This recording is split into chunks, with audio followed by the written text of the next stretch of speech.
Good evening, ladies and gentlemen. I'm honored to be here this evening to address all of you, and I'm also impressed with the work done by Mimi ma'am and Prasanna sir in instilling such confidence in the youngsters. I've heard that next to the fear of death, the fear of public speaking comes second. So we are all very scared to speak in public. So if you instill this confidence in the children, it's a great thing. Let's give them a very big.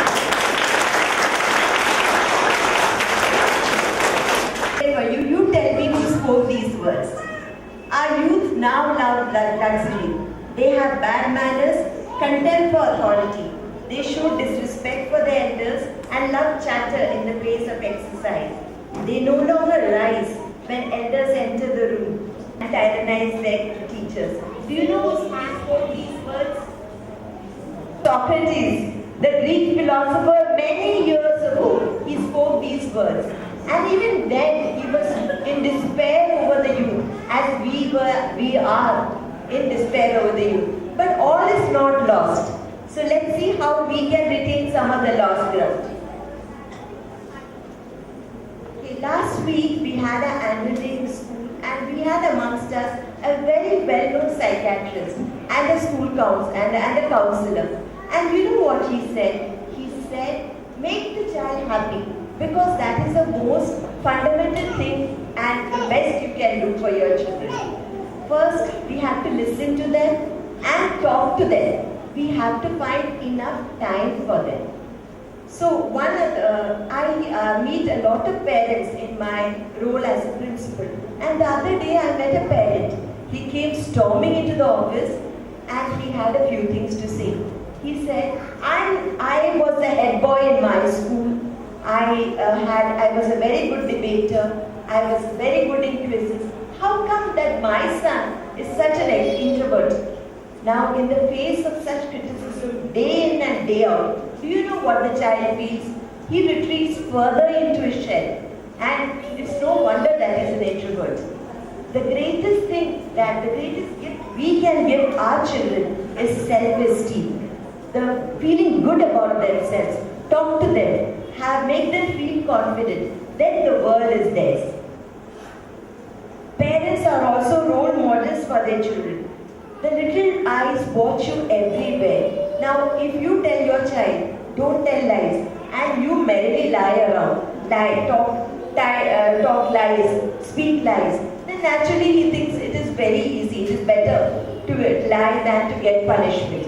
Secondly, if you throw rubbish out of your window and tell your child to be neat, then naturally he won't listen, because you are not doing what you are saying. I have also seen little children afraid to go home when they get bad marks or when they get low grades.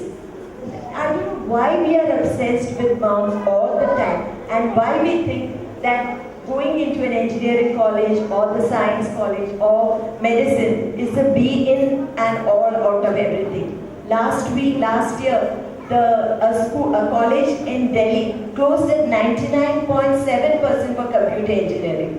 It's hilarious, I think. Why are we so obsessed with engineering and medicine when there are thousands of other job options?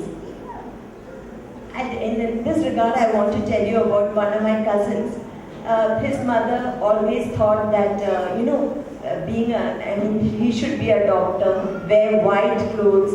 She visualized him in starchy white clothes and a stethoscope around his neck, and running about in the hospital. So, but although he did badly in class 10 and 12, they paid a huge donation and got him admitted into the college. But unfortunately, he took 5 years in every class. And by the time he reached 5th year, he was 40 years old. And then realization dawned on him, and he gave it all up. He said, enough is enough. And he took to painting, which he always wanted to do.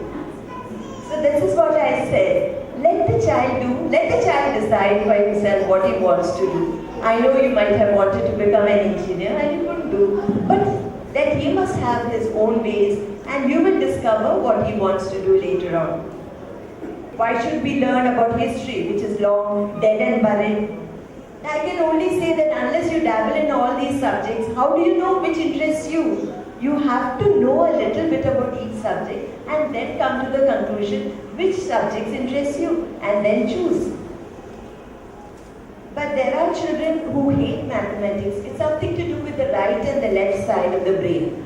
I do not know which, I cannot tell you precisely, but one side of the brain controls your logistic and mathematician skills, and the other side of the brain controls your language skills. So if a child does not like maths, I don't think you should thrust it upon the child. For example, we have an option, we let them drop maths after class 8, and later on, there are many children who are so happy. They are doing very well in English language and English literature, history and geography and economics. And we are free to do whatever we want in the other classes. As a result, we have a lot of time in preparing the syllabus, making the children interested in various other activities. That is why you find ICSE schools doing a lot of activities. They are only concerned about 9th and 10th, so usually we work backward, public speaking and activities and projects. And regarding whether the parents should do the project, in our school we have we have a way to tackle this. We have a project week in which we suspend all the teaching and the children do the project in mother. The mother said that I don't know why the child doesn't listen to me. But then I asked her, okay, supposing you want the child to do the homework, what do you say? So she said, I say, unless you do the homework, I won't send you down. Okay, I said. Then she starts crying. Then what do? Then I allow him to go. See, you're not firm in your thoughts, in your rules. You have to be firm. The child knows that if she sheds a few tears, the mother will allow. So then she does all these things. You have to say, whatever you do, I'm not letting you go down unless you do your work. So once you do that, things will fall in place.